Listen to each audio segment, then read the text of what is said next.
क्यों रखा? क्यों आप विविध विषयों के ज्ञान के बावजूद भारत की तरफ अग्रसर हुए? तो आज इसी क्रम को आगे बढ़ाते हैं और आज हम चर्चा करेंगे थोड़ा भारत के ऊपर। क्यों भारत पूरी दुनिया में फेमस है? क्यों प्राचीन काल से आज तक प्रत्येक दुनिया का कोई भी व्यक्ति जो शासन करना चाहता हो या आध्यात्मिक उन्नति चाहता हो या फिर किसी भी फील्ड में, वो भारत की तरफ रुख क्यों करता है? क्यों उसका आकर्षण हमेशा भारत की तरफ होता है? थोड़ा इसके बारे में समझाएं। किसी भी शासक का या फिर जो आपने जिक्र किया कि किसी भी दार्शनिक का या किसी भी सामान्य व्यक्ति का जो इस भारत से बाहर है, भारत के प्रति जो रुझान है वो हम थोड़ा पराभौतिक स्तर पे तो नहीं जाते, सिर्फ भौतिक स्तर की बात करते हैं। भारत एक बहुत प्राचीन सभ्यता का मालिक रहा है शुरू से। तो जितने भी अन्य प्रकार के ग्रंथ हैं इस भारत से बाहर, उन सभी ग्रंथों में भारत का एक विशाल और समृद्धिशील देश के रूप में जिक्र किया हुआ है। और दूसरे, आप ये मान सकते हो कि कोई भी शासक अपने अहम को, अपनी प्रतिष्ठा को सिद्ध करने के लिए भारत को ही मानक मानता रहा। मानक इस रूप में कि यदि मैं भारत को अपने अधीन कर लूँगा तो कहीं ना कहीं मुझे एक प्रमाण पत्र मिल जाएगा उन सब लोगों की तरफ से जो ये कहते हैं कि भारत को जीतना असंभव है या भारतीय सभ्यता अपने आप में एक पृथ्वी पर अमूल्य धरोहर है, या फिर भारत के पास में इतना अटूट एक ज्ञान का स्रोत है कि उस पर या उसकी चेतना पर कब्जा नहीं किया जा सकता। क्या आप मुझे भारत के बारे में कोई एक ऐसा वाक्य बता सकते हैं कि जो इस देश की पूरी दुनिया में विलक्षणता को प्रकट करता है, अर्थात कोई भी व्यक्ति भारत की तरफ खिंचा चला आता है? देखो, भारत का जो पूरा मूल दर्शन है, उस मूल दर्शन को यदि मैं एक ही शब्द में समेटना चाहूँ तो उपनिषद का आप कोई भी श्लोक ले सकते हो। जैसे एक उदाहरण के तौर पे श्लोक ले लो आप, ईशावाद्यम इदम सर्वम यत्तिम जगत्ताम जगत तेन तेन भुंजिता मागर्धकस्य सिद्धनम। अर्थात ईशावास्य जो उपनिषद है उसमें ये पहले ही श्लोक है, और इस श्लोक में ऋषि कह रहे हैं कि इस चराचर जगत में चारों तरफ जो भी तुम्हें कुछ दिखाई दे रहा है, दृश्य और अदृश्य, वो सब परमात्मा द्वारा ही निर्मित है। या उसमें हम हो या हम जिसको देख रहे हैं वो। तो ऋषि कह रहे हैं कि यदि तुम भोग भी कर रहे हो तो त्याग पूर्वक भोग करो। ऐसा समझ के भोग मत करो कि ये मेरे लिए है। ऐसा समझ के भोग करो कि क्षण विशेष के लिए मुझे ये शरीर दिया है और इस शरीर की कुछ जरूरतें के लिए मैं मात्र भोग कर रहा हूँ। वस्तुतः है सब परमात्मा का ही एक रूप। और यहाँ से पूरी विचारणा निकलती है वसुदेव कुटुंबकम की, क्योंकि जब चारों तरफ वो ही समाहित है, जिसको हम निराकार बोल ले या फिर अनंत सत्ता बोल ले, सत्य बोल ले, ईश्वर परमात्मा कुछ भी बोल ले, जब चारों तरफ सब कुछ जगह वो ही व्याप्त है तो उसमें पृथ्वी का भूखंड क्यों ना हो, या उसमें विभिन्न प्रकार की आकाशगंगा या ब्रह्मांड क्यों ना हो। तो वसुधैव कुटुंबकम की जो अवधारणा आई है निकल के, विचारना जो निकल के आई है कि पूरी पृथ्वी हमारा एक परिवार है, ये विचारना उस श्लोक से ही प्रेरणा पा रही है।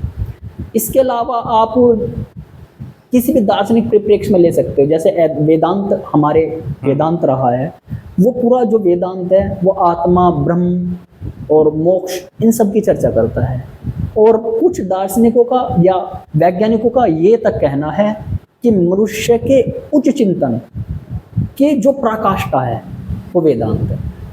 बहुत अच्छा। जैसे कि अगर हम भारत के नाम से स्टार्ट करते हैं, भारत का जो नाम है भारत, जिसका अर्थ है भा यानी ज्ञान और रत यानी लगा हुआ, यानी ज्ञान में निरंतर लगा हुआ।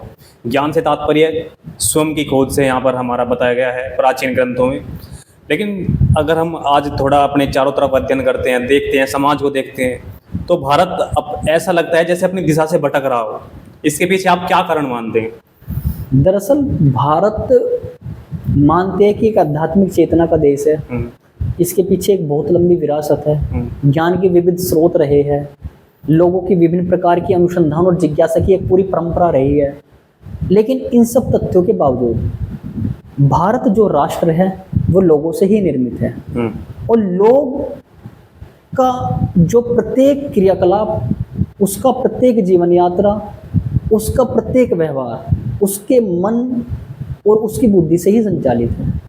और पिछले लगभग आप 300-400 साल मान सकते हो, क्योंकि उससे पहला आक्रांता तो हमारे देश के अंदर आए, लेकिन उन्होंने हमारे मन के अंदर वो चीज इंजेक्ट नहीं की, उस चीज का प्रविष्ट नहीं कराया कि जो हमें कहीं ना कहीं आत्मविस्मृति की तरफ ले जाए या भारत की गरिमा हमारी नजरों से कम हो जाए।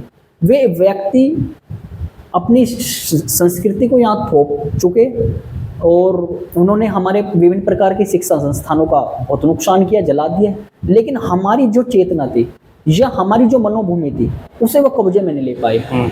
लेकिन ब्रिटिश काल से हमारे शिक्षा संस्थान पूर्णतः नष्ट करके, गुरुकुल की पूरी परंपरा नष्ट करके हमारे अंदर जो औपनिवेशिक शिक्षा उन्होंने डाल दी, उसके द्वारा हमारी पूरी मनोभूमि विकृत होगी और आत्मविस्मृति आ गई हमारे अंदर। आत्मविस्मृति से ही हमारे अंदर आत्मविश्वास छीन होता हुआ चला गया और कहीं ना कहीं भारत की पूरी चेतना एक प्रकार से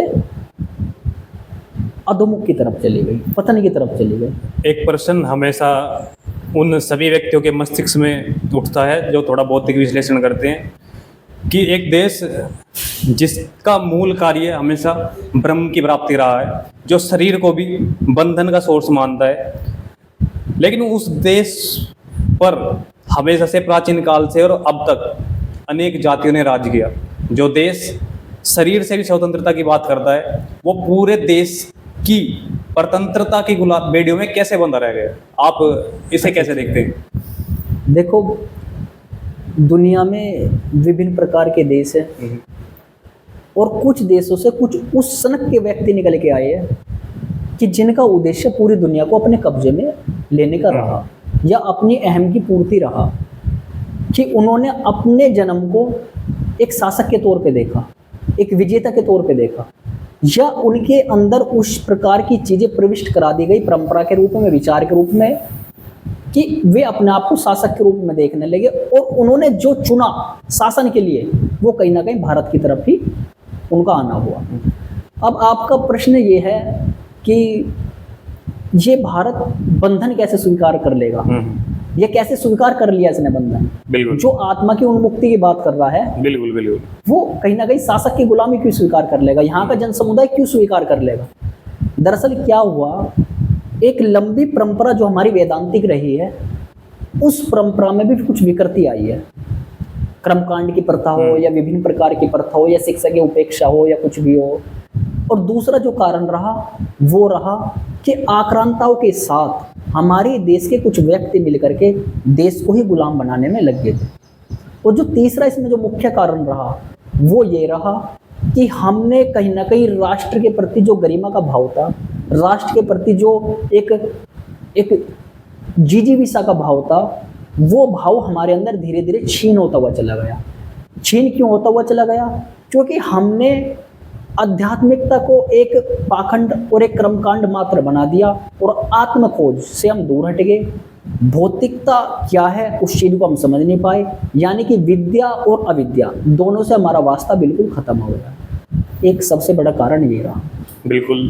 तो जैसा आप इस विषय में बता रहे हैं, तो अगर हम आपकी बातों का विश्लेषण करें तो आपके अनुसार कुछ ऐसे व्यक्ति रहे हैं जिसने भारत के साथ धोखा किया, और कुछ व्यक्ति वे रहे हैं जो धर्म के नाम पर सिर्फ पाखंड को बढ़ावा देने लगे, आत्मा रूपी तत्व से दूर होते चले गए।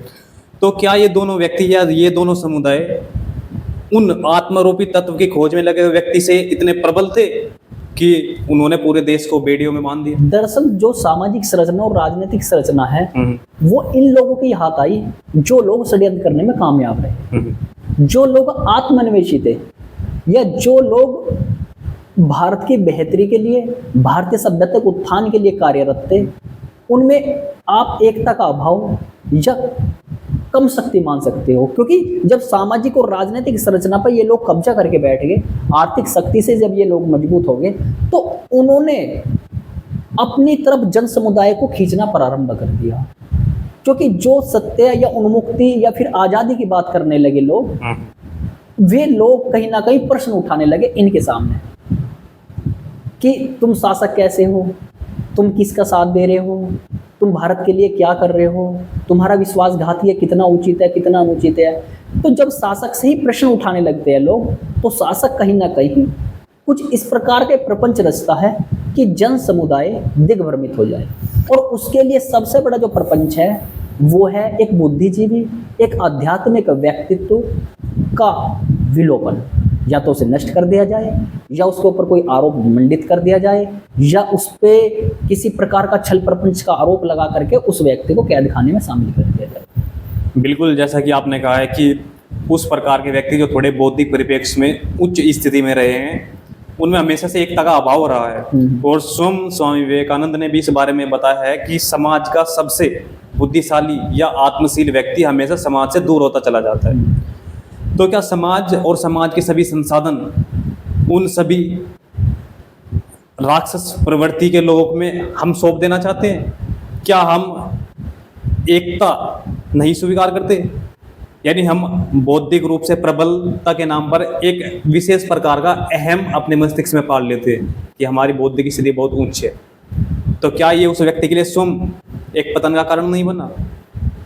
ये आपकी बात कुछ हद तक ठीक है, लेकिन शासक की एक मनोवृत्ति शुरू से ये रही है कि जहाँ से इनके अंदर जिजीविषा, क्षमता और एक ललक, ज्ञान प्रश्न करने की, लड़ने की, या फिर एक जुझारू जो प्रवृत्ति पैदा हो रही है, उस स्रोत को काट दिया जाए।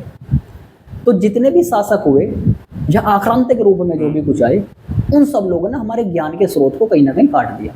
नालंदा का जलना हमारे ज्ञान का स्रोत का कटना है, हमारी गुरुकुल परंपरा का नष्ट होना हमारे ज्ञान के स्रोत का कटना है। हमारे विभिन्न प्रकार की जो सामाजिक संरचना में कुछ ऐसी इकाई थी जहां से व्यक्ति बिना शैक्षणिक संस्थान के भी ज्ञान प्राप्त कर रहा था, उन लोगों ने उस संस्कृति या उस प्रकार की इकाई को ही नष्ट कर दिया।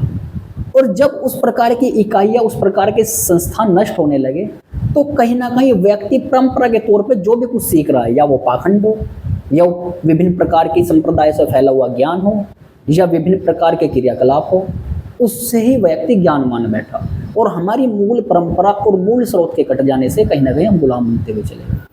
आज प्रत्येक व्यक्ति पर सभ्यता को ग्रहण कर रहा है और उसके अनुसार स्वयं जीवन शैली को अपना रहा है, जिसका परिणाम डर, शोषण, लालच और विध्वंस है। लेकिन उन सभी व्यक्तियों से शिकार होने के बावजूद भी आज समाज एकजुट होकर उसके खिलाफ लड़ाई नहीं लड़ रहा है। इसके बारे में आप कैसा सोचते हैं? दरअसल समाज और समाज में विभिन्न प्रकार के समुदाय इस समय अलग अलग दृष्टिकोण पे काम कर रहे हैं। जो भारतीय सभ्यता का एक मूल दृष्टिकोण रहा है, उससे हम बहुत दूर हैं। हर व्यक्ति का एक संगठन है और एक संगठन दूसरे संगठन से लड़ाई में व्यस्त है। इन सब संगठनों की आप ऐसे कल्पना करो कि दो व्यक्ति, दो संगठन यहाँ लड़ रहे हैं, दो यहाँ लड़ रहे हैं, दो यहाँ लड़ रहे हैं, दो यहाँ लड़ रहे हैं। लेकिन जो विदेशी प्रभुत्व वाले लोग हैं, या जिनकी जो अपनी सभ्यता का दम्भ भरते हैं, वे लोग इन सब समुदायों को इस प्रकार से व्यवस्थित करने का प्रयास करते हैं कि दीर्घ काल तक ये लड़ाई चलती रहे और इनके अंदर कहीं ना कहीं हम बीच में जाए और बीच में जा करके इनकी लड़ाई का ही लाभ उठा करके हम कहीं ना कहीं इन व्यक्ति को ही अपना गुलाम बना लें। इस प्रकार की सोच तैयार की जा रही है कि इनकी आपसी द्वंद्व की लड़ाई कोई नवाचार ना हो, इनकी लड़ाई के कारण कहीं ना कहीं भारत का पतन हो और हमारी सभ्यता और इस सभ्यता के जो भी कोई सिद्धांत है वे धीरे धीरे इन लोगों पर हम लागू कर दें। जनगणना की आप बात कर लो कि कोई जाति के आधार पर जा रहा है तो कोई धर्म के आधार पर जा रहा है। विकास की आप बात कर लो, बिल्कुल बिल्कुल, कोई जीडीपी केंद्रित की बात कर रहा है तो कोई पर्यावरण केंद्रित की बात कर रहा है। आप सामाजिक संरचना के आधार पर बात कर लो, कोई ब्राह्मण, वैश्य, क्षत्रिय और शूद्र इसी व्यवस्था की पुनरावृत्ति की बात कर रहा है, तो कोई व्यक्ति ये कह रहा है कि सारे सिस्टम को हटा करके कि जैसे पश्चिम में लोग रहते हैं उस प्रकार के। आप वैवाहिक प्रवृत्ति की बात कर लो, कोई व्यक्ति अरेंज मैरिज की बात कर रहा है तो कोई लव मैरिज की बात कर रहा है, कोई समलैंगिकता के लिए लड़ रहा है तो कोई पशुओं के कानून के लिए लड़ रहा है। तो हमारा जो मूल दृष्टिकोण है हमें वो खोजना पड़ेगा, वरना हम इसी लड़ाई में उलझे रह जाएंगे और दूसरी सभ्यता हावी हो जाएगी। बिल्कुल, जैसा आपकी बातों से स्पष्ट है कि हमें एक विशेष अहम जो हमने पाल रखा है जाति के नाम पर, धर्म के नाम पर, लिंग के नाम पर या विशेष स्थान के नाम पर, उन सभी से दूर हटते हुए और अपने मूल तत्व को साथ रखते हुए उन सभी व्यक्तियों के खिलाफ एकजुट होना है जो हमारा शोषण कर रहे हैं, तभी इस समस्या से निजात पाया जा सकता है। बिल्कुल। बिल्कुल, आपसे मिलकर बहुत अच्छा लगा। धन्यवाद, आप हमारे यहाँ आपका भी पर धन्यवाद।